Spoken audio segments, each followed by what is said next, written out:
নাটোরের গুরুদাসপুরে বিয়াঘাট কুমারখালী এলাকায় জমি বিক্রির নামে বায়নার টাকা নিয়ে অস্বীকার করার অভিযোগ উঠেছে স্বপন চন্দ্র দাস নামের এক ব্যক্তির বিরুদ্ধে। শুক্রবার ভুক্তভোগী কালু দাস নিজ বাড়িতে আয়োজিত সংবাদ সম্মেলনে অভিযোগ করেন, প্রায় ১ বছর আগে ২,৭০,০০০ টাকায় জমি বিক্রির প্রতিশ্রুতি দিয়ে তার কাছ থেকে ১ লাখ টাকা অগ্রিম বায়না নেন স্বপন। ১ বছর পর বাকি টাকা নিয়ে জমি রেজিস্ট্রি করে দেওয়ার কথা থাকলেও উল্টো এখন অস্বীকার করছেন।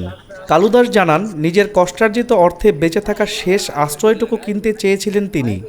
বিভিন্ন সময় এলাকাবাসীর সহযোগিতায় সমাধানের চেষ্টা ও গুরুদাসপুর থানার দ্বারস্থ হলেও কোনো প্রতিকার পাননি।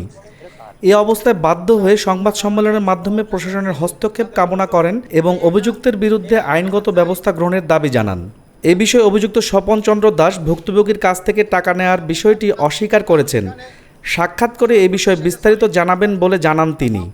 এই জায়গাটা নিয়ে সমস্যার সৃষ্টি হয়েছে। গ্রামবাসী সবাই মিলে আমার থাকার জায়গা নাই, তারাই আমাকে সহযোগিতা করে তারা আমাকে বলছে যে তুমি জমিটুকু কিনে নাও। তাই আমি বলছি আমি গরিব মানুষ, আমি জমিটা কিনতে গেলে আমাকে কিছুটা সময় দিতে হবে।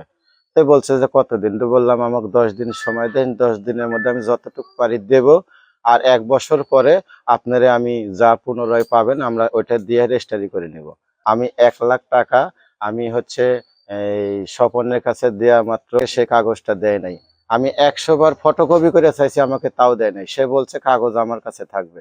তা আমি তখন ভাবি নাই যে কাগজটা নিয়ে হয়তো এতটুকু করবে, কিন্তু আমাকে বাল বাচ্চালে থাকতে পারি না। আমি অনেকবার মানুষকে বলছি আমার ঘরটা ঠিক করে দেন, এই রেজিস্ট্রি করে দিবি, টাকা পয়সা নিয়ে আমাকে সমাধান করে দিবি, আমি যাতে বাল বাচ্চালে এই বাড়ি ভিটে থাকতে পারি। আমার মা মৃত, বাপ মৃত, এই বাপ মাই আমার এই ভিটে।